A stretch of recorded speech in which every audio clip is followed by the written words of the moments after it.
Hi, and welcome back to the Blue Honor vlog. I'm Kay Williams, author of Blue Honor, for which this vlog is named. The World War II spy thriller, op-dec Operation Deceit, and the dark fantasy series Trilogia trilogy. Today, I'm revisiting the open book blog hop number 85 from March of 2017. That was March 20th, 2017. That blog hop asked me what my favorite poem was. And this poem has been a favorite of mine since the 90s, 1990s, last century. And I bumped into it during a college course doing my undergrad. We were studying romantic poetry at the time, and that book was so costly back then. You can get it for a steal, and I highly recommend it. I think it's around here somewhere behind me. It is a gray book with coat of arms, I think, on it. So stay right there. It's the book. So English romantic writers. And see how big this is. This is a huge book. I used to get bored in class. So that used to, by the way, if your pen stops working, if you have an old telephone book, some of you kids out there won't know what that is. This end, if you got an old book that you don't care about, you can scribble on that. That'll help get that ball rolling again. If it's not out of ink, you're not gonna get it working again without ink. Just FYI. Look, with what's in the White House, I need you to understand that I don't trust that people don't think about these things.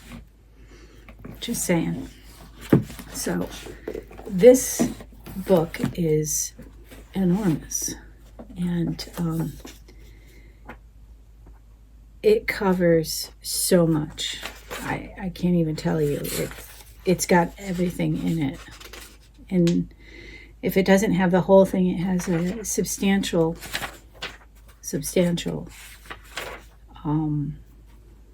where is she here? Substantial clip of it. There it is, 645. It's 100 pages short of that. So this is from the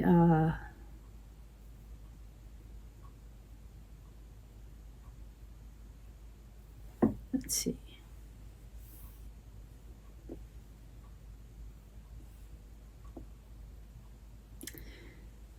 So it was published in 1805.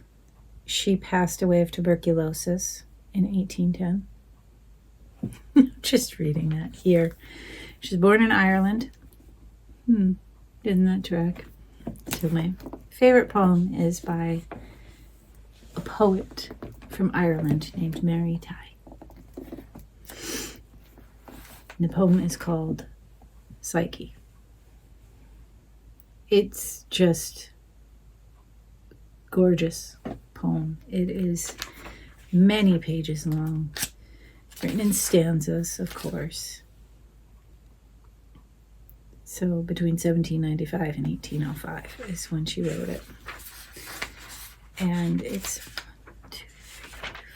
5 pages long on this. It is what I call the epic poems. So if you pause, you can probably read that a little bit, but you should be able to look it up online for free. I won't sit here and read it to you. It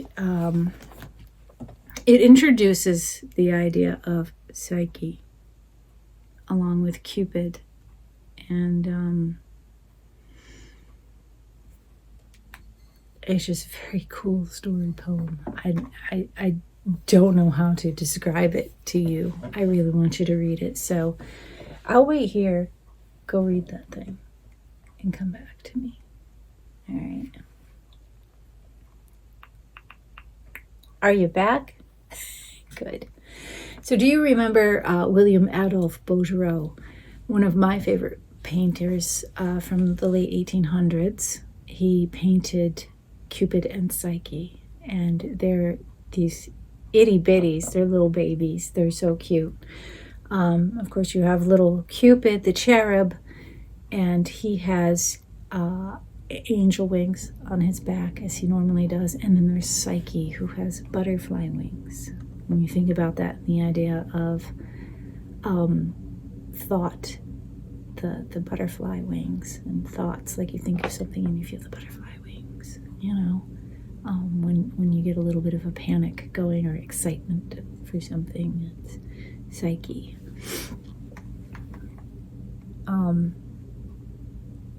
So this really harkens back to Ovid and the story about Psyche and Cupid, which is in the Ovid stories. Further poetry, right?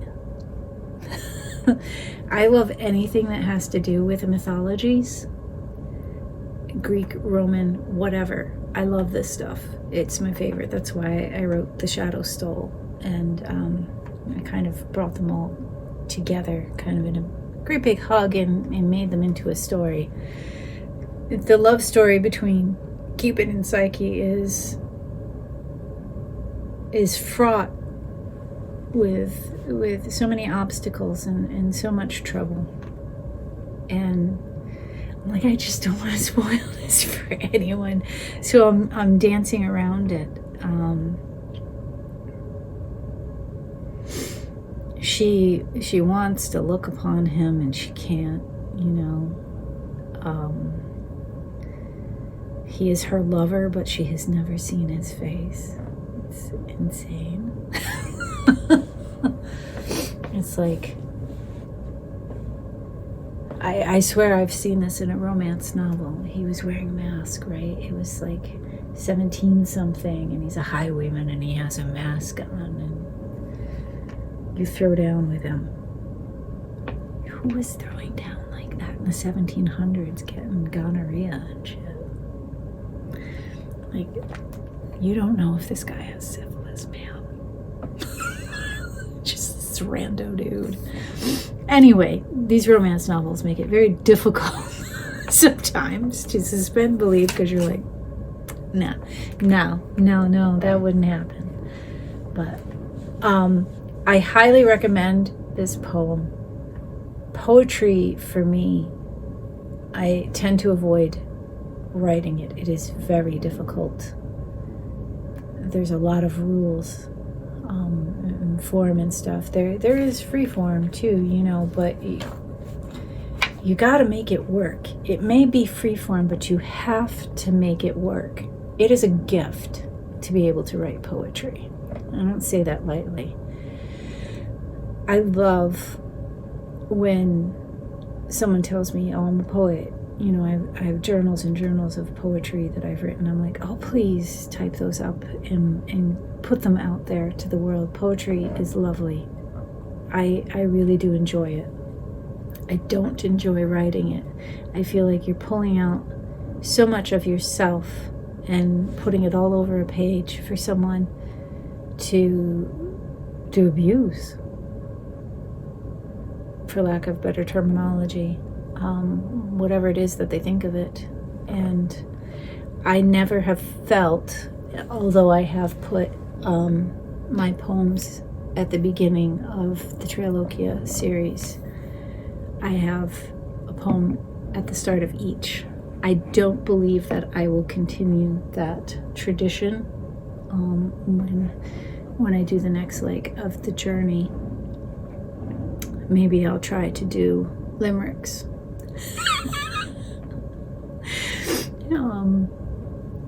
Haiku.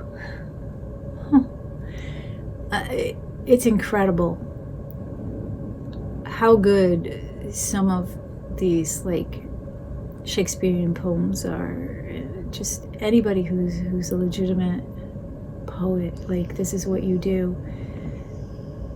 Writing songs, lyrical poetry is like song lyrics, and it's incredible to me that you can tell such a sweeping story in so few words.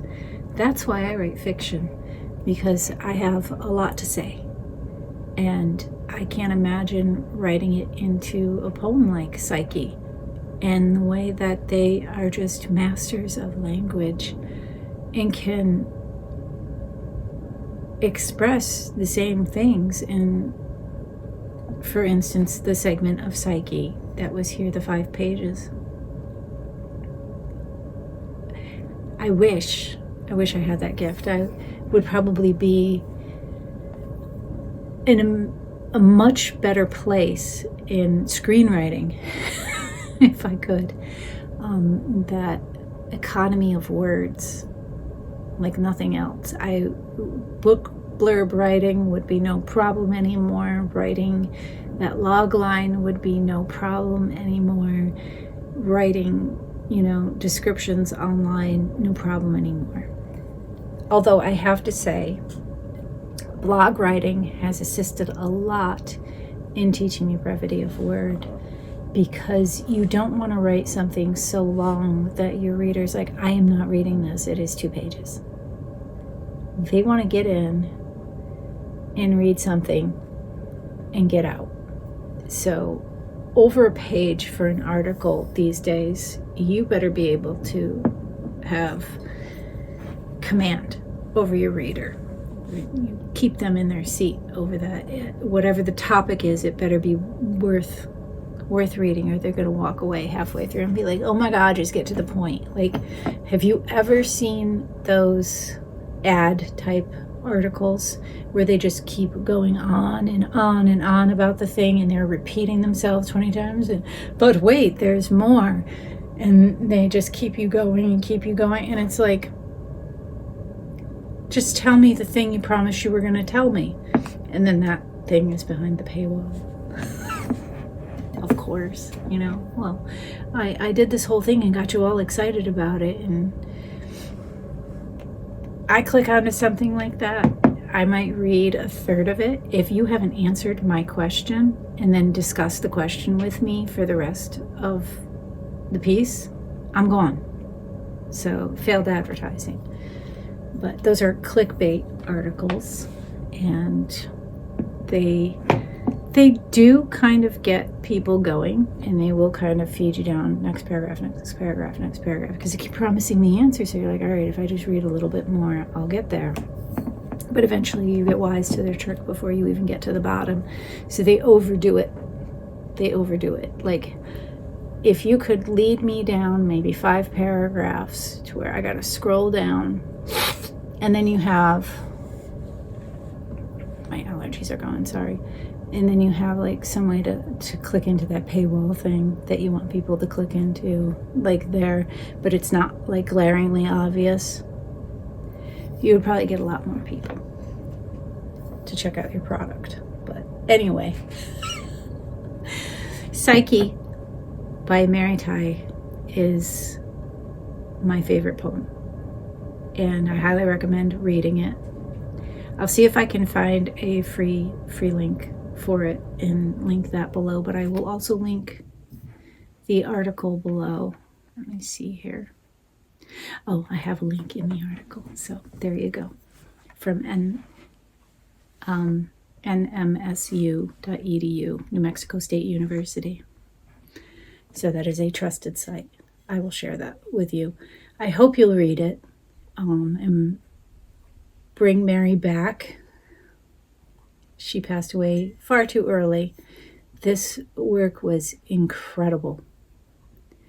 And effing tuberculosis took so many people for so many years. And it is jarring, absolutely jarring, to have heard this year there is a case with hundreds exposed to this individual.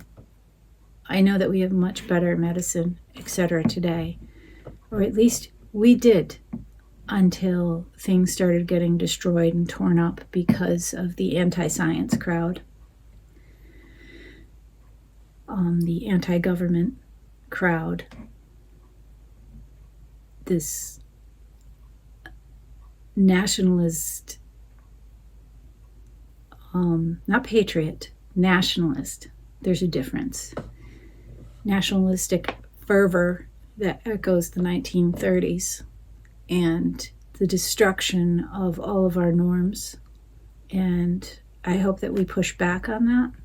I hope that it jars our psyche and we take more action, because right now I'm not seeing Americans doing nearly enough.